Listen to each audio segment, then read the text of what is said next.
Hi കൂട്ടുകാരെ, എല്ലാവർക്കും ചെമ്പരത്തിയുടെ മറ്റൊരു പ്രൊമോ എപ്പിസോഡിലേക്ക് സ്വാഗതം.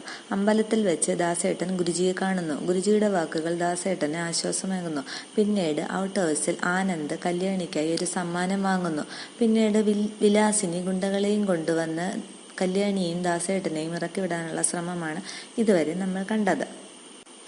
ഇത് കണ്ട ശിവരാമകൃഷ്ണൻ അഖിലയോട് വന്ന് കാര്യങ്ങൾ പറയുകയാണ്.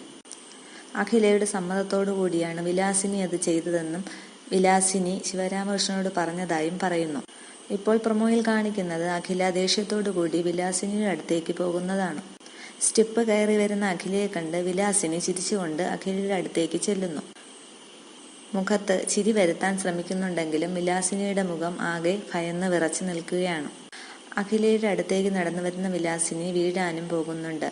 എന്നിട്ടും ചിരിച്ചുകൊണ്ട് അഖിലയുടെ അടുത്തേക്ക് ചെന്ന് ചോദിക്കുകയാണ്, എന്താ ചേച്ചി?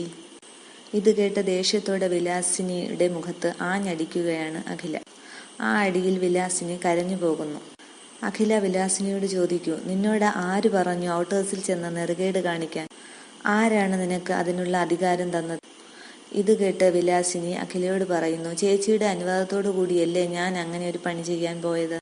അപ്പോൾ അഖില ചോദിക്കുന്നു, ഞാൻ പറഞ്ഞെന്നോ? അപ്പോൾ വിലാസിനി പറയുകയാണ്, അതെ എന്ന് പറയുന്നു. ഇതെല്ലാം കേട്ടുകൊണ്ട് ശിവരാമകൃഷ്ണൻ ഹാളിലേക്ക് നടന്നു വരികയാണ്. ഇത്രയുമാണ് ഇന്നത്തെ പ്രൊമോ വിശേഷങ്ങൾ. താങ്ക്